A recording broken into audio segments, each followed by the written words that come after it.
ભાભી હમણાંથી તમારું દૂધ બહુ પાતળું આવે હો. એલા માણિયા તું હો કોણ? તું કોણ બોલસ? તું જેને ફોન કરે છે એનો ઘરવાળો? ઠીક ચંદુભાઈ બોલો હો? હા. અરે ચંદુભાઈ નીતિન બોલું. હવે આ તમને તાવ આવ્યો હોય ને કે તમારી બાયડી બધાને હમણાં દૂધ દેવા આવે હે ને? હા. તો તમારી ગાયનું દૂધ પાતળું હમણાંથી આવે, પાણી નાખે કે હું એ પૂછવા ફોન કર્યો તો. તો તું ગધેડીના ચોખવટ પાડતો જા ને કે ગાયનું દૂધ જે તમે મોકલો એ પતલું આવે, તું ડાયરેક્ટ એમ કે ભાભીનું દૂધ પતલું આવે એટલે?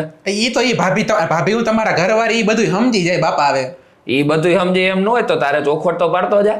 હા તો હવે બીજી વાર કયો ઈ ભાભી હું તમારા ઘરવાળીને કયો એટલે ક્યારે આવશે દૂધ દેવા? આવે એ આવશે હમણાં સાંજે આવશે.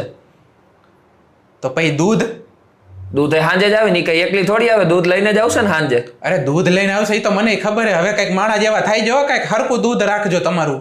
તો હરખું એટલે હું થોડી કઈ દૂધ પેદા કરું, ગાય પેદા કરે છે. તો હમણાં ન કરું, તમારા ઘરવાળી આવે એને કહું કે હવે ભાભી તમારું દૂધ સારું રાખો, થારી વાત છે.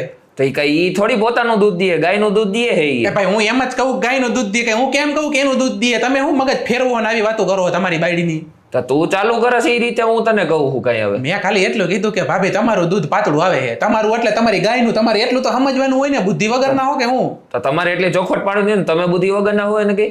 એટલે ભાઈ ચોખવટ મારે શું પાડવાની? દૂધ તો ગાયનું હોય ને ભેંસનું હોય ને, તમારી પાસે ગાય હે તો ગાયનું જ હોય ને, કે તમારે ઘરવાળીનું થોડો કેતો હોય? આપા તો મુદ્દે આવે તારે શું જોતું હે?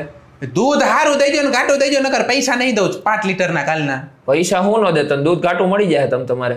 કાલના 5 લીટરના પૈસા તો નહીં જ દઉં. કાલ હાવ પાતળું દૂધ હતું. એ પાતળું એટલે હું થોડી કઈ પાતળું કરવું, એના પૈસા અડધા દઈ દેજો તમ તારે એવું હોય તો. ભાઈ કઈ મારો પ્રશ્ન નથી, તમારી ગાય અને તમે જાણો, તમે માલિક હો.